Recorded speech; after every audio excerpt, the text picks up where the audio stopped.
What's up, ladies? Let's get after it today. We have a leg and glute day. We are going to work on those legs and build that dump truck. So I hope you are ready to go. Today, you're going to need some weights and a bench. Are you ready? Let's do this. First things first, you gotta warm up. Don't skip the warm up, all right? It is important to make sure that your body is ready to go. So start with some jumping jacks. Do this for a little bit and then double those jumping jacks up. 2 at the top, 2 at the bottom like I'm doing here.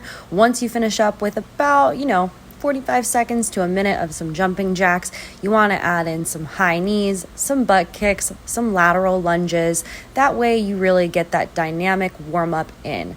Now, your warm up can be pretty straightforward. You can do something for a few minutes and then add in some banded glute work to activate the glutes. Do what works for you, all right? So about 3 to 4 minutes of warming up, make sure it's dynamic movement, and then jump in this workout. Let's go.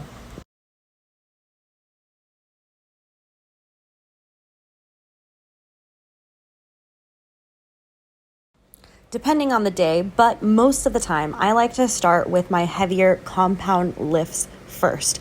So I'm going to kick this leg day off with some dumbbell deadlifts. Now, deadlifts are different than RDLs, which are your Romanian deadlift.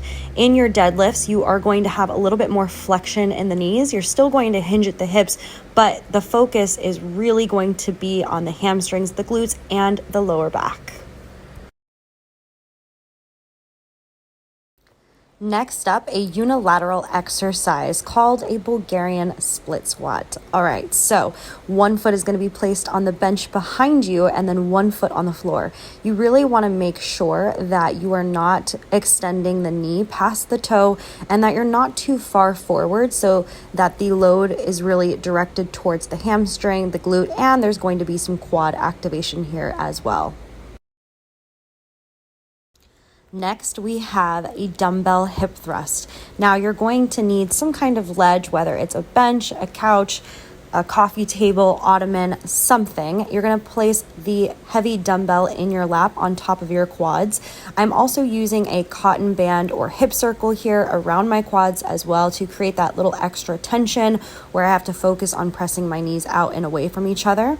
You want to make sure that your feet are also hip distance width apart.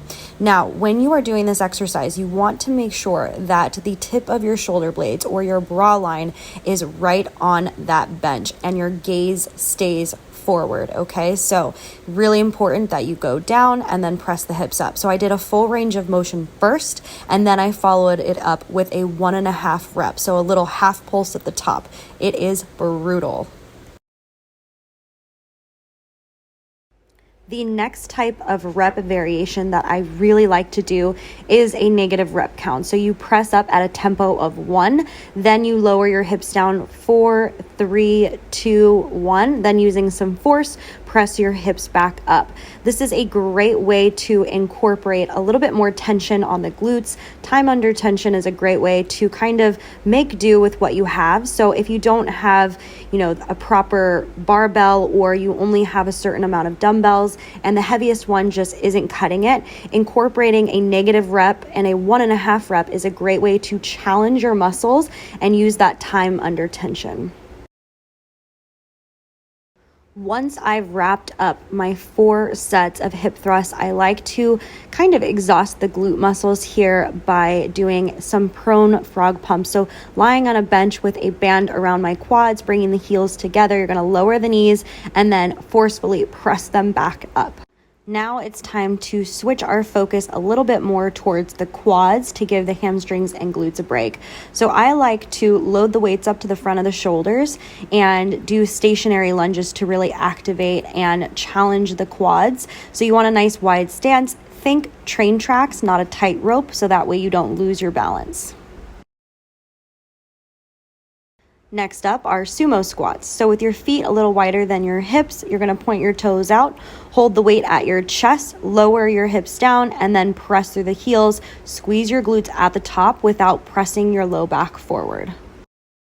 Frog squats are a great way to kind of exhaust the hamstrings, the quads, the glutes. So you're going to take your elbows to the inside of your knees and then press your hips up and down. I hope you enjoyed today's leg and glute workout. Don't forget to save it, and I will see you in the next workout.